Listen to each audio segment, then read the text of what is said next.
ஆசிரியர்களுக்கான பதவி உயர்வை நேர்மையாக வழங்க வேண்டும் என கோரி கோவை வேளாண் பல்கலைக்கழகத்தில் 2வது நாளாக பேராசிரியர்கள் நுழைவாயிலில் அமர்ந்து போராட்டத்தில் ஈடுபட்டுள்ளனர். மேலும் விவரங்களோடு இணைகிறார் செய்தியாளர் பரிமளா. வணக்கம் பரிமளா, அந்த போராட்டம் குறித்தான விவரங்கள். சுபா, கோவையில் ஆசிரியர்களுக்கு பதவி உயர்வு நேர்மையாக வழங்கப்பட வேண்டும் என்று கோவை தமிழ்நாடு வேளாண் பல்கலைக்கழகத்தில் இன்று 2வது நாளாக பேராசிரியர்கள் நுழைவாயிலில் அமர்ந்து போராட்டத்தில் ஈடுபட்டு வருகின்றன. அந்த காட்சிகளை நம்மால் தற்பொழுது பார்க்க முடிகிறது.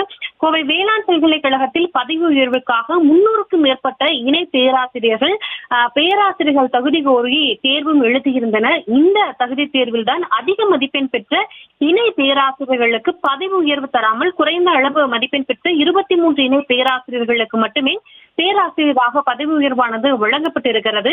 இந்த பதவி உயர்வு வழங்கியதை கண்டித்து அதிக அளவு மதிப்பெண் பெற்ற இணை பேராசிரியர்களுக்கு பதவி உயர்வு வழங்க கோரியும் இணை பேராசிரியர்கள் பல்கலைக்கழக வளாகத்தில் நேற்றைய தினமும் நுழைவாயிலில் அமர்ந்து போராட்டத்தில் ஈடுபட்டனர். இன்றைய தினமும் 2வது நாளாக இந்த போராட்டத்தை அவர்கள் கையில் எடுத்திருக்கின்றனர்.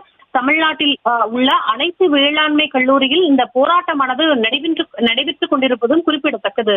சுபா, விவரங்களுக்கு நன்றி பரிமளா.